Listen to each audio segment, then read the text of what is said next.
El 29 de julio de 1980 moría a los 37 años Vincent Van Gogh, uno de los pintores más famosos y reconocidos a nivel mundial, cuyo difícil e inestable carácter marcaría profundamente su estilo artístico. Un hombre que hoy resuena en los museos más prestigiosos del mundo, un artista cuya obra revolucionaría la historia del arte, pero en vida su historia fue muy distinta. Desde joven Vincent mostraría una sensibilidad única, pero su camino hacia el arte no fue inmediato.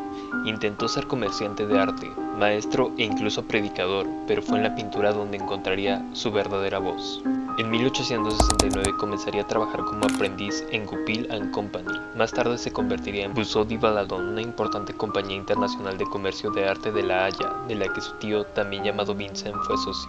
Le gustaban los pintores holandeses del siglo XVII como Rembrandt y los paisajistas franceses como Millet.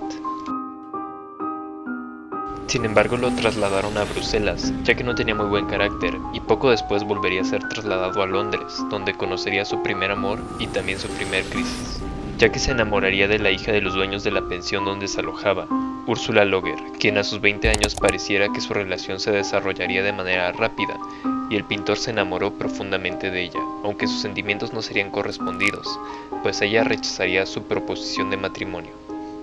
Y comenzaría a perder el interés por su trabajo, se mantendría aislado y poco a poco se acercaría a los libros religiosos. El rechazo le afectaría demasiado a Vincent y poco después acabaría siendo despedido en 1876 tras su traslado a París, y para este año enseñaría en la escuela Ramsgate en Inglaterra. Luego intentó trabajar como asistente de predicador en Isleworth, pero su estilo apasionado fue considerado inapropiado y un año después estaría trabajando en una librería en Dordrecht, aunque no estaba interesado en el oficio y pasaba gran parte del tiempo leyendo la Biblia. Para 1878 comenzó a acercarse al mundo de la religión y esta nueva pasión se iría agudizando hasta que decidiría seguir los pasos de su padre, pues era pastor protestante, por lo que estaría ingresando a la escuela evangélica.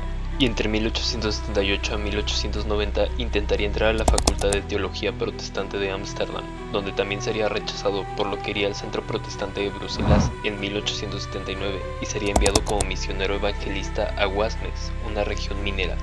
Ahí comenzaría a despreocuparse por su ropa, comida y su propio cuidado, esto ya que su labor era cuidar a los mineros, pues Van Gogh se enfrentó a una realidad muy dura. Vio de cerca la pobreza, la enfermedad y la desesperación de los mineros y sus familias. Y a pesar de su intenso deseo de ayudar, se sintió impotente ante tantas necesidades y su labor no tuvo el impacto que él esperaba.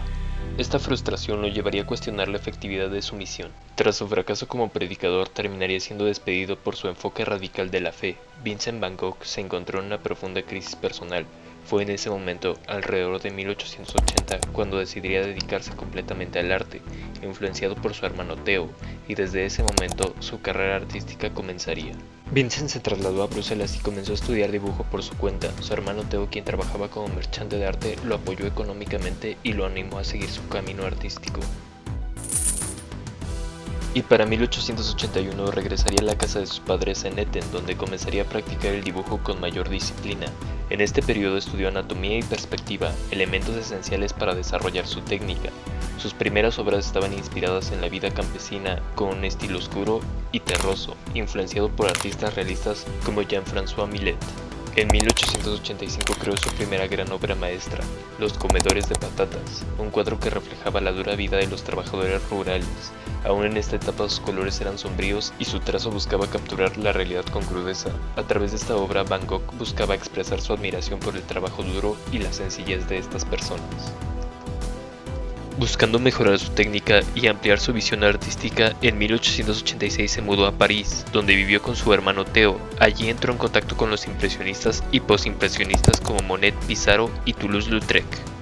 Inspirado por estos artistas, abandonaría la paleta de colores oscuros y comenzaría a usar colores más vívidos y pinceladas más sutiles. También estudió los grabados japoneses, que influyeron en su uso del color y la composición. Fue en París donde su estilo empezó a evolucionar hacia la explosión de color y movimiento que definiría su obra más famosa. Este periodo marcó el verdadero inicio de su identidad artística, preparándolo para la etapa más prolífica y apasionada de su vida en Arles. Poco después pintaría el autorretrato con sombrero de fieltro, un autorretrato donde se representa a sí mismo con un sombrero de fieltro negro, una obra que refleja su interés por la autoexploración. Para 1888 se trasladó de París a la ciudad de Arles, pues durante su estancia en París, Van Gogh vivió en condiciones difíciles. La vida en la ciudad era intensa y estresante. lo que agravó su salud tanto física como mental. Además, el ambiente bohemio y sus excesos como el alcohol y el tabaco lo debilitaron aún más. De igual forma, para Vincent el arte japonés le resultaba interesante y creía que el sur de Francia tenía una luz y colores similares a los de Japón. Quería alejarse del bullicio parisino para pintar paisajes vibrantes y captar la atmósfera cálida y soleada de la región. París estaba lleno de competencia y Van Gogh nunca se sintió completamente aceptado en los círculos artísticos. En Arles esperaba encontrar paz y concentrarse en su pintura sin distracciones. Y este mismo año Van Gogh vería un sueño, el sueño de crear su propio taller, el Taller del Sur, una comunidad de artistas que trabajaban juntos e intercambiaban ideas. Invitó a varios pintores, pero solo Paul Gauguin aceptó, llegando en octubre de 1888. Sin embargo, su convivencia fue tensa y terminó en el famoso episodio de la oreja cortada. Pero antes de contarte cómo surgió el evento, te recuerdo que si te suscribes me ayudas a seguir haciendo estos videos. Una vez establecido en Arles, comenzaría a pintar los girasoles, una serie de cuadros que representarían ramos de girasoles, símbolo de amistad y gratitud. También sería en ese momento cuando comenzaría a pintar La noche estrellada sobre el Ródano, una de sus obras más icónicas, donde representa un cielo nocturno lleno de estrellas sobre el río Ródano. El dormitorio en Arles, una representación de su habitación en Arles, donde buscaba transmitir una sensación de calma y tranquilidad. Posteriormente pintaría la Casa Amarilla, una casa que alquiló en Arles, una pequeña casa de 2 pisos en Place-Lamartine, donde planeaba establecer una comunidad artística. Elegiría la casa porque tenía suficiente espacio para convertirla en un estudio y para albergar a otros artistas. Durante el verano comenzó a decorarla con sus propias pinturas, incluyendo los girasoles, esto con la idea de que fuera un lugar acogedor y lleno de color. A pesar de rentar la casa, no la habitó hasta que la remodeló por completo y la dejó lista en septiembre de 1888, cuando se mudó oficialmente y comenzó a referirse a la casa como el Taller del Sur, convencido de que pronto otros artistas se unirían a él. Su mayor esperanza era que Paul Gauguin fuera el primero en unirse, un pintor francés, y después atraer a otros pintores. También pintaría Terraza de Café por la noche. En esta pintura se vería representada una terraza representando la vida nocturna, la animación de los lugares públicos y su interés en capturar la belleza de la cotidianidad con colores intensos y pinceladas dinámicas. También pintaría el retrato de Joseph Roullin en agosto de 1888. Joseph Roullin era un cartero y amigo de Van Gogh en Arles, a quien pintó varias veces. Van Gogh encontró en él una figura paternal y de apoyo durante sus momentos de crisis. Poco después comenzaría a llamarle la casa Taller del Sur. Su sueño poco a poco se estaría materializando. Para financiar este proyecto, Van Gogh dependía de su hermano Theo, quien le enviaba dinero regularmente. Sin embargo, convencer a otros artistas de mudarse al sur de Francia fue difícil, ya que la mayoría prefería quedarse en París. Y finalmente, y después de mucha insistencia y con la ayuda económica de Theo, Gauguin aceptaría la invitación y llegó en octubre de 1888. Y a pesar del constante apoyo de su hermano, Van Gogh mostraría diferentes signos de trastornos mentales, como ansiedad extrema, episodios de paranoia y alucinaciones. Al principio Van Gogh estaba emocionado con la llegada de Gauguin y trabajaron juntos, pero sus diferencias pronto comenzarían a causar fricciones. En sus tiempos de ocio frecuentaba burdeles y tuvo relaciones con prostitutas, especialmente con una mujer llamada Cien Jorgin, con quien vivió un tiempo, aunque en sus cartas menciona que también las visitaba para dibujar y observar la vida nocturna.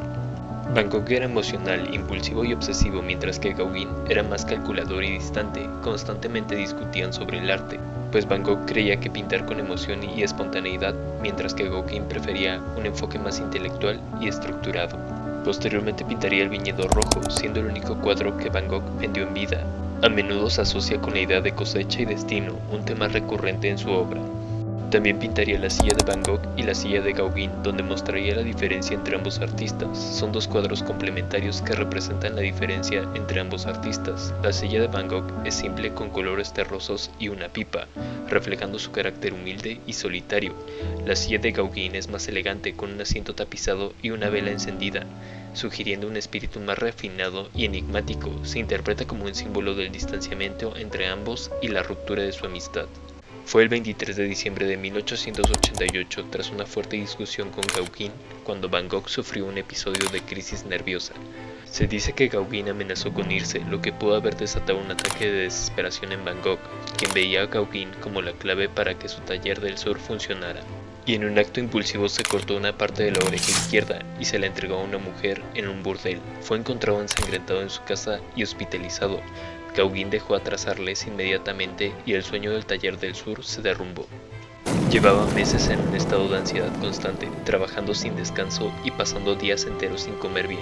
Bebía en exceso, lo que pudo haber agravado sus alucinaciones. Se sentía aislado y rechazado por la comunidad de Arles. ¿Cómo sucedieron los eventos después del incidente? Bueno, pues la mañana del 24 de diciembre de 1888, un policía local encontró a Van Gogh en su habitación en la Casa Amarilla, completamente cubierto de sangre y en un estado de shock. Había perdido mucha sangre tras cortarse parte de la oreja con una navaja de afeitar la noche anterior. Al parecer, después de cometer el acto, envolvió el trozo de su oreja en un pañuelo y se dirigió a un burdel cercano, donde se lo entregó a una mujer llamada Rachel. Luego regresó a su casa y se desmayó debido a la pérdida de sangre. La policía llamaría a un médico, el Dr. Felix Rey, quien lo atendería en el hospital de Arles. Van Gogh estaba débil y desorientado, sin recordar bien lo que había sucedido. Se dice que cuando le preguntaron qué había pasado, simplemente murmuró: "Esto es asunto entre Gauguin y yo", lo que ha alimentado diferentes teorías sobre una posible pelea entre ambos. El diagnóstico inicial una vez en el hospital sería pérdida significativa de sangre, pero la herida no era mortal. Estado mental inestable con episodios de confusión y agitación. Fue sometido a curaciones y vendajes y permaneció en el hospital durante varias semanas. Mientras Van Gogh estaba en el hospital, los rumores sobre su estado mental comenzaron a extenderse. Muchos habitantes de Arles ya lo veían como un loco peligroso, y el incidente de la oreja solo empeoró su reputación. En enero de 1889, un grupo de vecinos firmó una petición oficial para que lo expulsaran del pueblo, argumentando que representaba una amenaza. Incluso la policía intervino, y aunque Van Gogh regresó brevemente a la Casa Amarilla, su salud mental seguía deteriorándose. Una vez en casa pintaría el autorretrato con la oreja vendada, una de sus obras más famosas en la que aparece con la oreja vendada, vistiendo un abrigo verde y un gorro ruso. Su expresión es seria y melancólica, con una mirada que refleja sufrimiento, mostrando que a pesar de su crisis, él se encontraba comprometido con su arte. Posteriormente pintaría el retrato del Dr. Felix Rey, retrato del joven médico que lo trató en el hospital de Arles. Van Gogh, como agradecimiento, iría al hospital a regalarle el cuadro. Van Gogh usaría colores vibrantes y pinceladas dinámicas, pero el Dr. Rey nunca apreció el cuadro y más tarde lo usó para reparar un gallinero. Pues en lugar de conservarlo, Felix Rey usó la pintura para tapar un agujero en un gallinero, y años más tarde el retrato sería rescatado y terminaría en el Museo del Hermitage, en San Petersburgo, Rusia, donde se encuentra actualmente. Este es un claro ejemplo de cómo en vida Van Gogh no era apreciado como artista, incluso por aquellos a quienes se intentaba agradecer con su arte. Tremendo imbécil el doctor. Posteriormente estaría pintando el puente de Langlois. Mostraría un puente de estructura simple con colores cálidos y un cielo azul brillante. Y aunque intentó retomar su vida en su Casa Amarilla, continuaría pintando sin necesidad de que otros pintores lo acompañaran, pero sus crisis no cesaron y la comunidad lo rechazaba, y en febrero de 1889 sufrió otro episodio severo y fue nuevamente hospitalizado. Y en abril, ante la presión de los vecinos y su estado mental inestable, tuvo que abandonar la Casa Amarilla para siempre, y en mayo decidió internarse voluntariamente en el hospital psiquiátrico Saint-Paul-de-Mousson, en Saint-Remy, donde continuaría pintando algunas de sus obras más icónicas. El hospital era un antiguo monasterio convertido en hospital psiquiátrico, rodeado de jardines, campos de trigo y olivares, lo que le permitiría seguir pintando. Tenía una celda privada con una pequeña ventana que daba al campo, lo que le permitía pintar y escribir cartas, aunque bajo supervisión, y tenía acceso a los jardines del hospital, pero al principio no le dejaban salir más allá del recinto. Sería aquí donde pintaría algunas de sus obras más icónicas. Entre ellos encontramos La Noche Estrellada, inspirada en la vista desde su habitación, y aunque modificó la escena con un cielo lleno de remolinos y estrellas vibrantes, expresa su estado emocional intenso, mezclando belleza y tormento. Esta fue una de sus obras más famosas y actualmente reconocida a nivel mundial.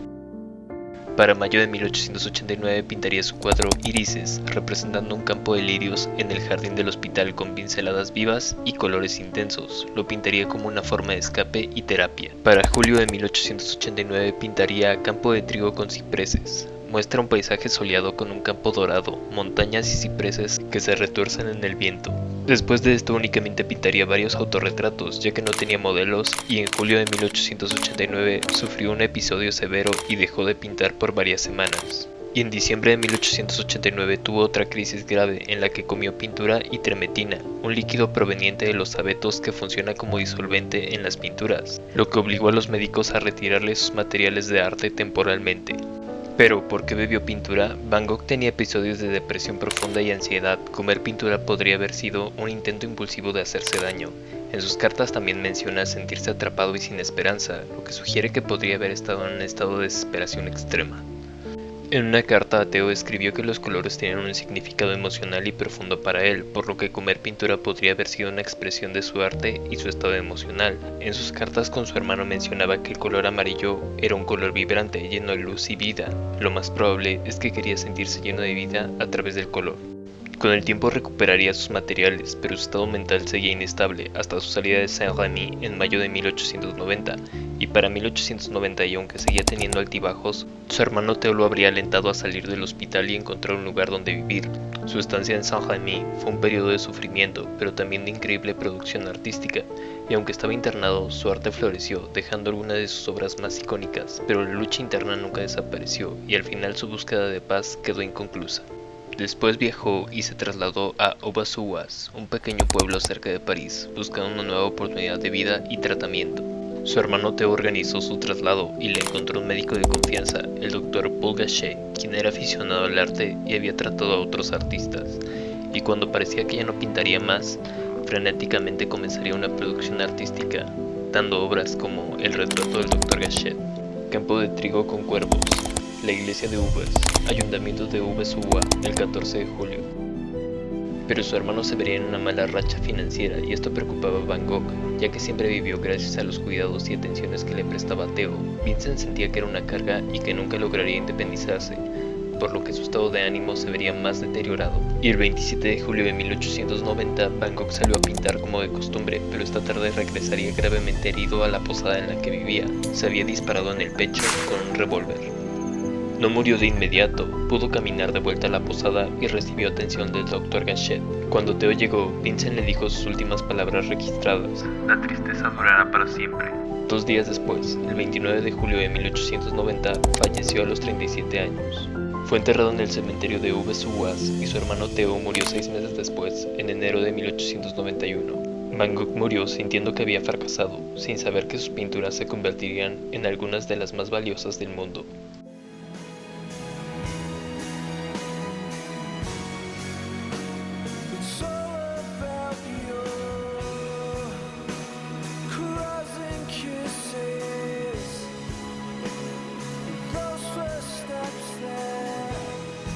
Solo me preguntaba, entre usted y yo, en 100 palabras, ¿qué lugar le da a Van Gogh en la historia del arte?